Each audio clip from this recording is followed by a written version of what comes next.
Students, welcome to our YouTube channel commerce with Kanaujia ma'am. तो students, आज का जो हमारा टॉपिक है वो आरटीआई एक्ट 2005 के अकॉर्डिंग है कि हमें आरटीआई एक्ट 2005 के अकॉर्डिंग अगर किसी ऑफिशियल से, गवर्नमेंट ऑफिशियल से अगर हमने कोई इन्फॉर्मेशन निकालनी है तो हम कैसे वो अप्लाई कर सकते हैं, कैसे एप्लीकेशन देंगे, क्या प्रोसीजर रहेगी उसकी, वो पढ़ेंगे। तो चलिए students, without getting late, let's start today's topic. Procedure for obtaining information under Right to Information Act. The procedure for obtaining information under Right to Information Act is as under.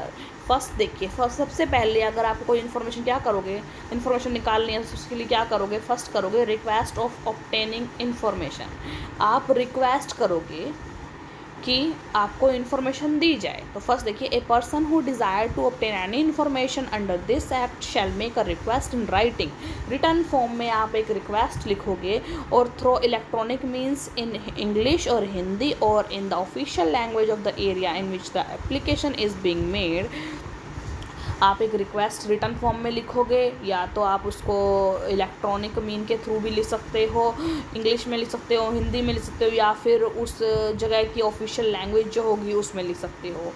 अकम्पेनिंग such fee as may be prescribe to the public information officer, जो PIO के according या assistant public information officer APIO के according जो भी fees है उसके साथ आप क्या दोगे, एक रिक्वेस्ट दोगे। रिक्वेस्ट मीन्स एक ऐप, मतलब कि आप जो भी जो भी आप लिखना चाहते हो जिसके रिगार्डिंग वो उसके अंदर रिक्वेस्ट लिख के भेजोगे। Public information officer is an officer design by the public authority का डिज़ाइन किया गया है इन ऑल एडमिनिस्ट्रेटिव ऑफिस और unit under it, and assistant public information officer is an officer designated by the public authority, sorry ऊपर designated था, गलत बोल दिया, designated by the public authority at sub divisional और block levels. The duties of these officers are to receive the application from the information seekers and provide them necessary information. देखिए, हर एक office में अब एक PIO और APIO officer होता है, जो जिनका काम क्या होता है, वो एप्लीकेशंस को रिसीव करते हैं लोगों की और फिर उनको उससे रिलेटेड इन्फॉर्मेशन को प्रोवाइड करने का काम करते हैं। ठीक है, आगे आ जाओ। Depositing fees for obtaining information. फिर अब आपने एप्लीकेशन दे दी है रिटर्न फॉर्म के अंदर, अब आपको क्या करना पड़ेगा, उससे रिलेटेड फ़ीस है वो डिपॉजिट करनी पड़ेगी इन्फॉर्मेशन लेने के लिए। For obtaining any information the applicant is required to deposit certain fees as prescribed by the central and state government. Different states have prescribed different fees for seeking information. हर states की हर fees अलग अलग है information निकालने की।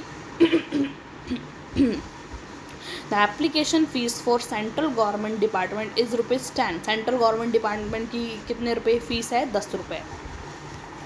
The applicant may also be required to pay further fees toward the cost of providing information, the details of which shall be intimated to the applicant by the public information officer। मतलब कि जो applicant है वो आगे further भी fees जो है, जो कॉस्ट पड़ती है उस इंफॉर्मेशन की, वो भरना पड़ेगा उसको।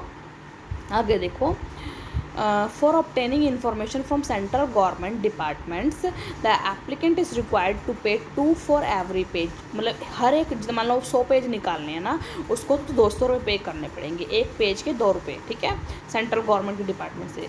This page amount of fees differ from state to state, मतलब जो ये अमाउंट है स्टेट टू स्टेट वेरी करता है। ठीक है, similarly for the inspection of the document a certain fees has been prescribed. और अगर डॉक्यूमेंट की इंस्पेक्शन करनी है उसके लिए भी अलग फीस प्रेस्क्राइब्ड है। Both at centre and state levels, no fees for inspection of records if such an inspection is made for 1 hour only. अगर आपका जो इंस्पेक्शन है सिर्फ 1 घंटे के लिए हो रहा है तो उसके लिए कोई पैसे नहीं होंगे। ठीक है, however for every subsequent hour after 1 hour और a fraction there the fees is ₹5। लेकिन देखिए, 1 आवर तक आपने इंस्पेक्शन करी, उसके लिए कोई फ़ीस नहीं है। उस 1 घंटे के बाद जितने घंटे आप लोगे पर आवर के हिसाब से ₹5 आपको पे करने पड़ेंगे। This position is applicable to central government department, ये सेंट्रल गवर्नमेंट डिपार्टमेंट के ऊपर जो है ये एप्लीकेबल होता है। State government have different fees rule, state government की अपने डिफरेंट फीस रूल है। The fee is deposited in the name of concern public information offices या assistant public officer. The modes of paying fees are cash, demand draft, bankers cheque, Indian postal order और treasury चलान, ये इसके through में fees पे होती है। Different state governments have framed different rules for depositing application fees for seeking information. जो अलग अलग डिफरेंट स्टेट गवर्नमेंट्स हैं उनके अलग अलग रूल्स और हैं कि वो कैसे एप्लीकेशन को सबमिट करेंगे, ठीक है। तो ये आ गया हमारा डिपॉजिटिंग फीस का। अब है और इसके नीचे एक और लाइन देखिए, there is a no fees या एप्लीकेशन फीस और other additional fees for citizens below poverty line. जो सिटीजन्स हैं पॉवर्टी लाइन के जो नीचे हैं उनको कोई फ़ीस नहीं भरनी पड़ती, ठीक है।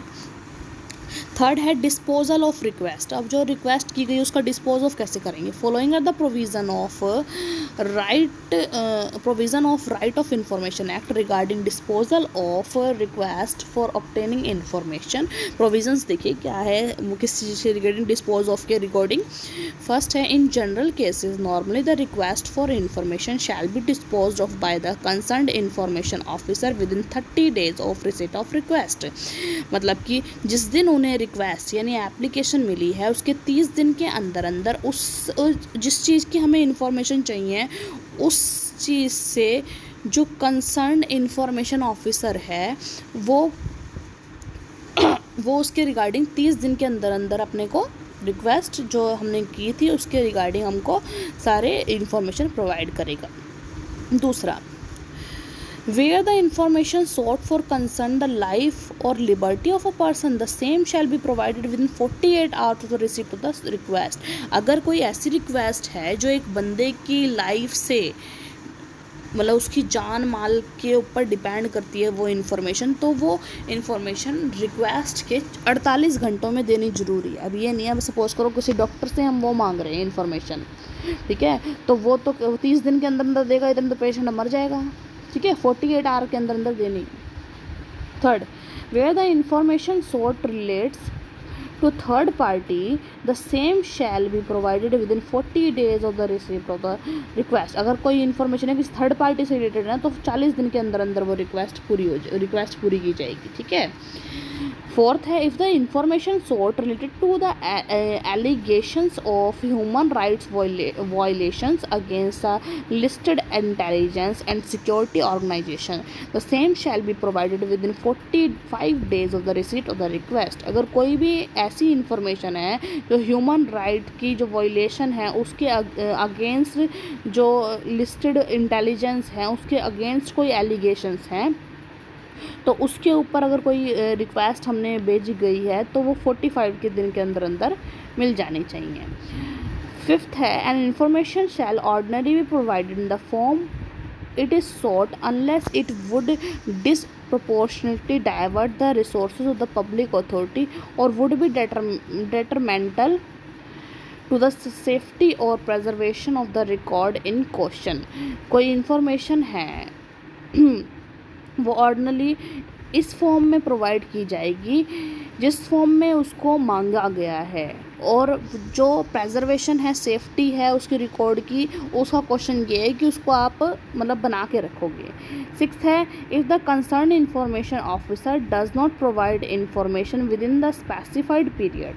कोई कंसर्न इंफॉर्मेशन ऑफिसर है वो आपको टाइम पे जो इन्फॉर्मेशन नहीं प्रोवाइड कर रहा है it shall be taken as deemed refusal against, उसको refusal against with the applicant seeking information can file his first appeal to the next senior rank information officer. देखिए अगर कंसर्न इंफॉर्मेशन ऑफिसर अगर provide नहीं कर रहा information specified period में यानी 40 days का बोला है 45 days का बोला है तो उसके अंदर अगर उसने वो नहीं प्रोवाइड कर रहा है इन्फॉर्मेशन को तो उसको ये मान के चलेगा, ये रिफ्यूज़ल मान के चलेगा अगेंस्ट विच द जिसके अगेंस्ट में एप्लीकेंट क्या करेगा seeking information can file his first appeal to the next senior rank information officer. तो फिर अगर एक ही बंदे ने वो उससे कंसर्न डिपार्टमेंट का बंदा था उस ऑफिसर ने नहीं प्रोवाइड करी अगर वो इन्फॉर्मेशन, तो हम उससे ऊपर टॉप रैंक वाले बंदे से आगे जाके अपील करेंगे। ठीक है, हाँ जी। अगर एक रिक्वेस्ट जो आपने करी थी वो रिजेक्ट कर दी है पब्लिक इंफॉर्मेशन ऑफिसर ने, shall communicate to the person making request, तो वो रिक्वेस्ट के लिए कम्युनिकेट कर सकते हैं। क्या पहले, सबसे पहले पूछेगा कि ये रिजेक्शन क्यों हुआ। हम उससे पूछ सकते हैं कि आपने ये हमने जो ये आपको रिक्वेस्ट की थी वो रिजेक्ट क्यों की, हमसे पूछ सकते हैं। The period with in which an appeal against such rejection में बी प्रेफर्ड, वो तो कौन सा पीरियड है जिसमें अपील की गई जो रिजेक्शन के लिए प्रेफर किया गया है। The particulars of the appellate authority, जो एपलेट अथॉरिटी है उसके पार्टिकुलर्स कौन कौन से हैं।